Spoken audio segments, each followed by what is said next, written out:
everybody who is here. I am so glad you could make it to the party. Hello. So this video is about some things that I've learned.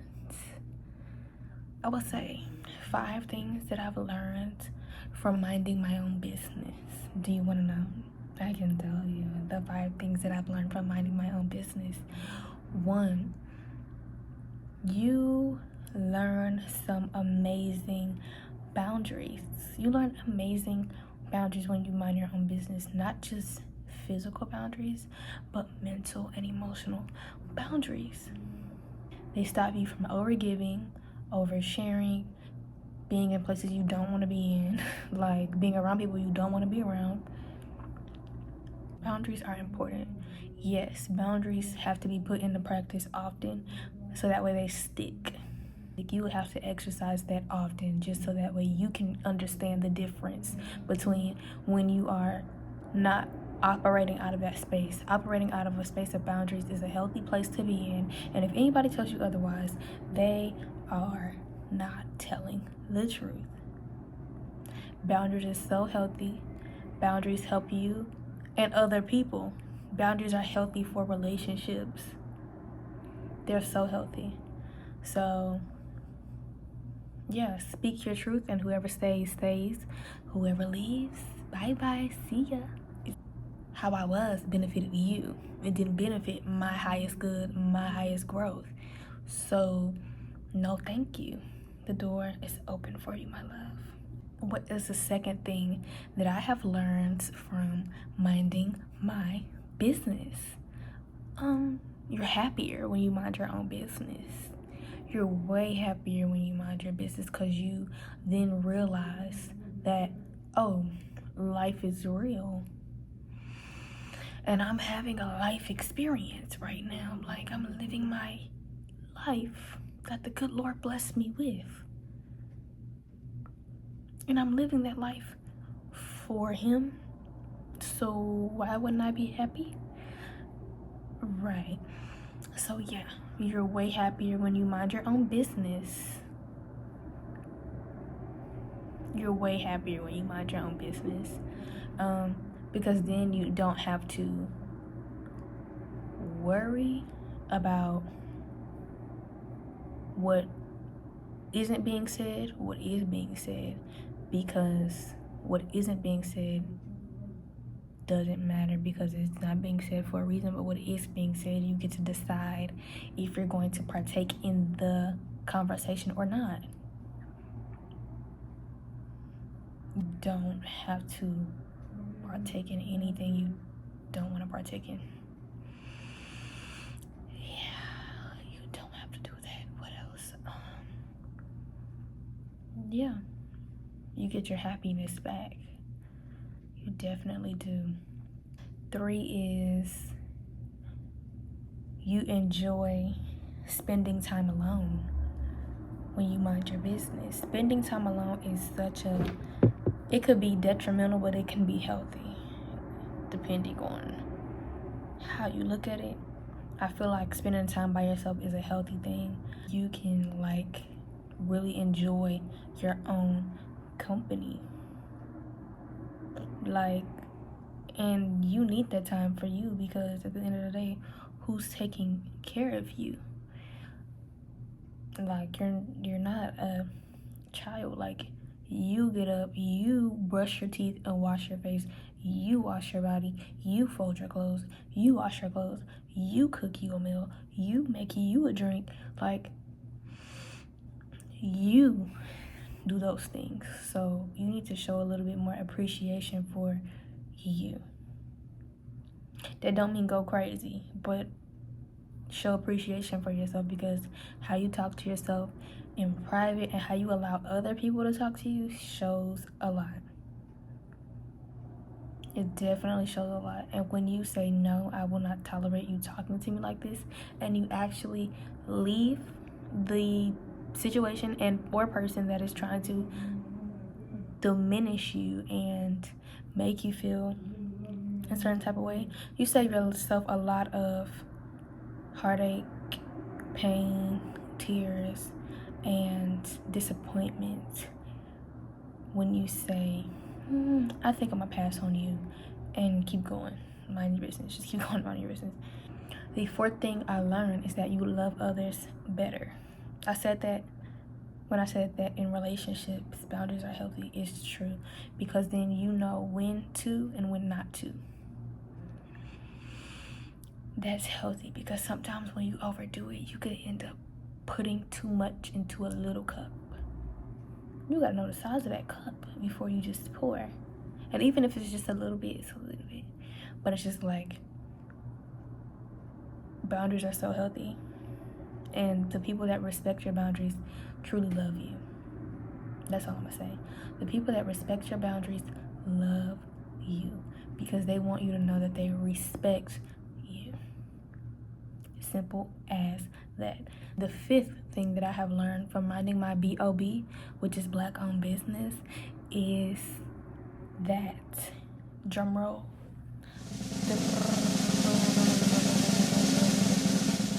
your body notices. Your body notices when you're minding your own business. You feel calmer. You are less irritated because you know what is yours and what is not yours. The air feels clearer. The air definitely feels clearer, because you're just inhaling what's yours, not anybody else's things. So learning to be able to compartmentalize and know what is a conversation for you and someone else, or you and a group, and what is just a conversation for yourself is important. But your body does realize. It does. It calms down. Your breathing slows. You start realizing that you can move in ease, because you have mastered the art of minding your own business. Mind your own business. You want to know how much money it costs for you to mind your business? Mind your own business. Mind your own business. Help when it's time to help. Contribute when it's time to contribute. All the other times that you're spending your time worrying about somebody else's life, you're taking away from the joy and the beauty that you could be creating and putting into your own life. And I know that sounds like a tongue twister, but it wasn't. It wasn't. It was clear as day. So stop assuming that you know so much about somebody else's life, because you really don't. You only know a fraction of it, and a fraction of it is what they tell you. And half the times, depending on who it is, it may not always be what you think it is. Because sometimes people are moving from unhealed spaces.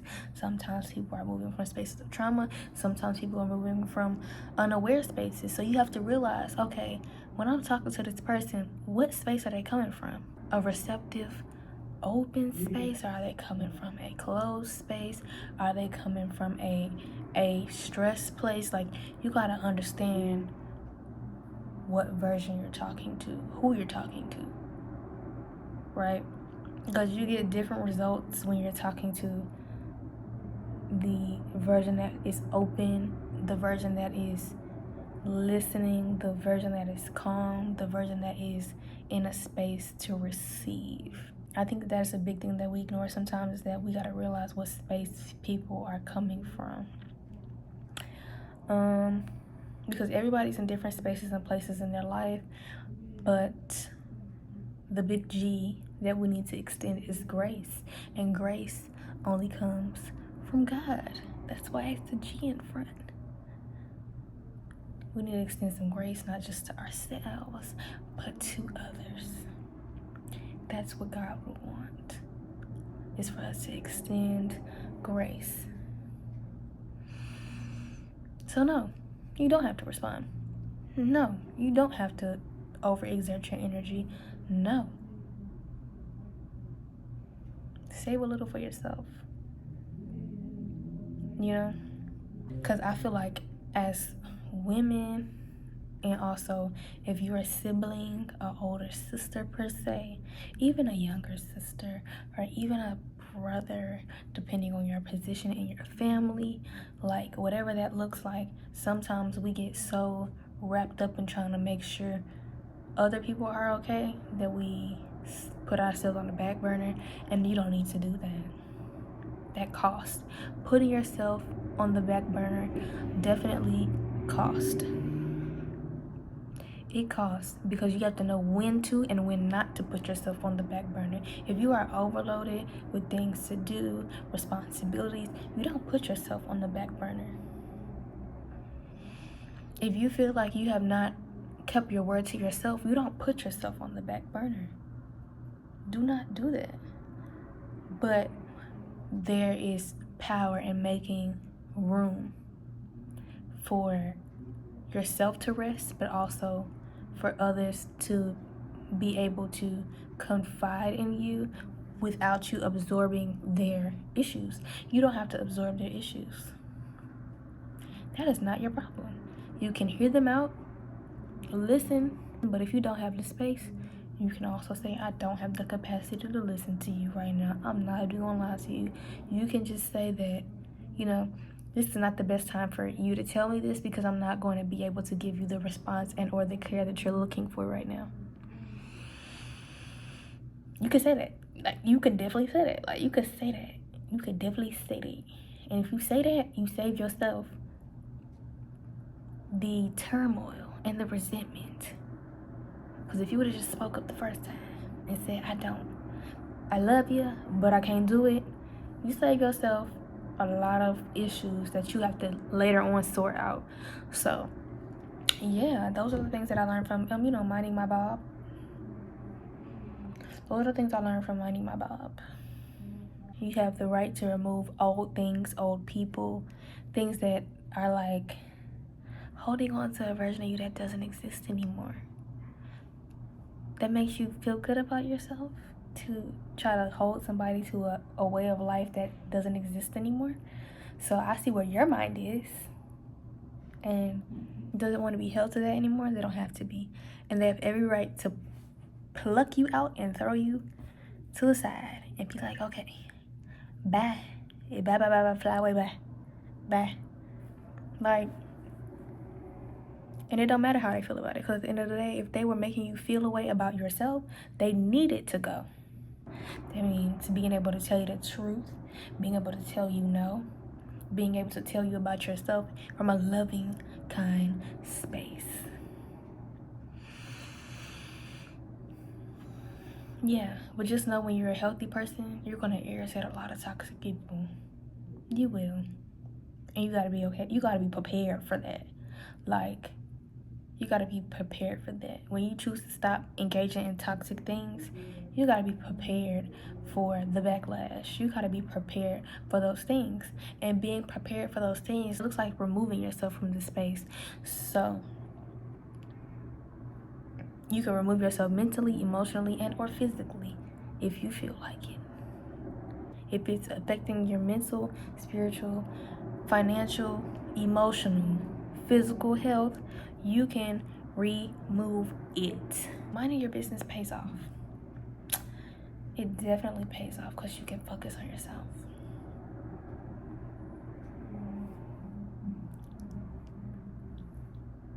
I feel like that needed to be said for whatever reason. I feel like it really did. It must be the braids got me acting brand new or whatever. I don't know. It must be the braids. What is in my eye? You see, I said my eye, not yours. Hey, look, because this is, it's a scripture. Matthew chapter 7, verse 3 through 5. It says, why do you look at the speck of sawdust in your brother's eye and pay no attention to the plank in your own eye? How can you say to your brother, let me take the speck out of your eye, when all the time there is a plank in your own eye? How you gonna tell somebody else about themselves, but this what you doing? And when you're around people that are ready to correct you, are you ready to take that hit? Are you ready to take that hit of that self-realization, of that accountability? Are you ready to take that hit of that accountability?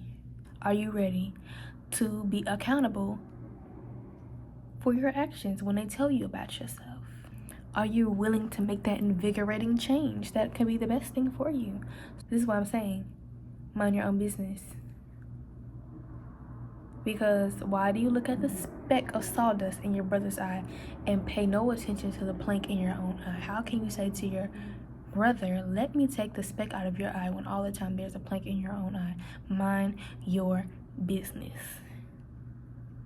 Removing the plank out your own eye is talking about your behavior, what you're struggling with, your things that you're struggling with, your sin.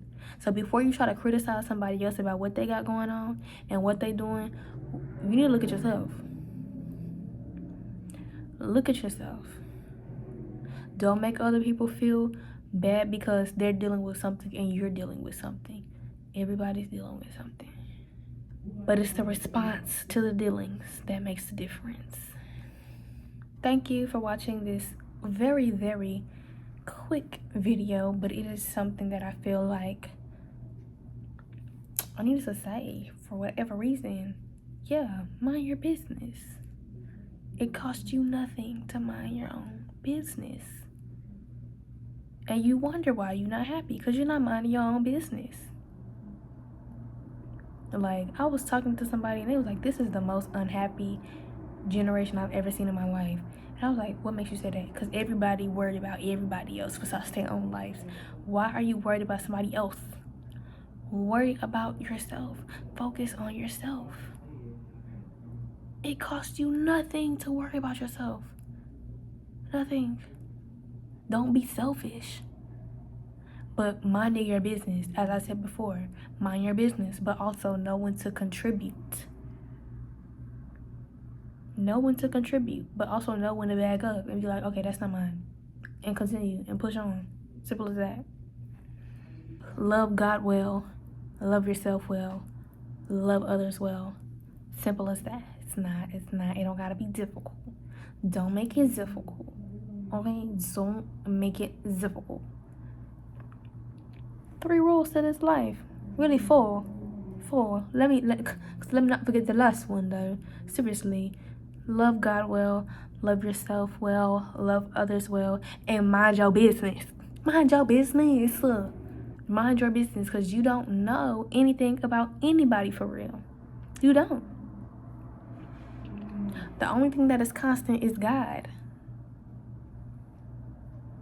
That is it. People are always changing. One day your favorite color might be blue. The next day it might be pink. You never know. Just because a certain person may be stuck in their ways, you don't have to be stuck in your ways, boo.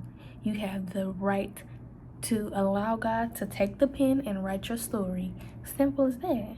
That's the best thing for you. If you ask me, that's the best thing for you. But since somebody asked me, you know what I'm gonna do? Mind my business. Oh my, crazy work, right? Mind my business. I'm gonna mind my business. Simple as that. So I hope this video, ooh, my throat dry from clocking that tea. I appreciate you taking the time to learn certain things about the positivities that come with minding your business, because I can give you a long list of stress that comes from not minding your own business. But I don't think I want to stress myself out like that. But when you don't mind your own business, you'll find out. You'll feel it. Go ahead. Try if you want to. Go ahead. Go mind somebody else's business if you want to. It's only going to harm you, nobody else. You're going to do it to yourself. Live the life that God gave you. Live it with Him first, and live it well, and mind your business. Thank you for watching this quick video on how to mind your own business. You'll be way happier, I promise you. So worry about building your own life. Don't worry about anybody else. Love you. Bye.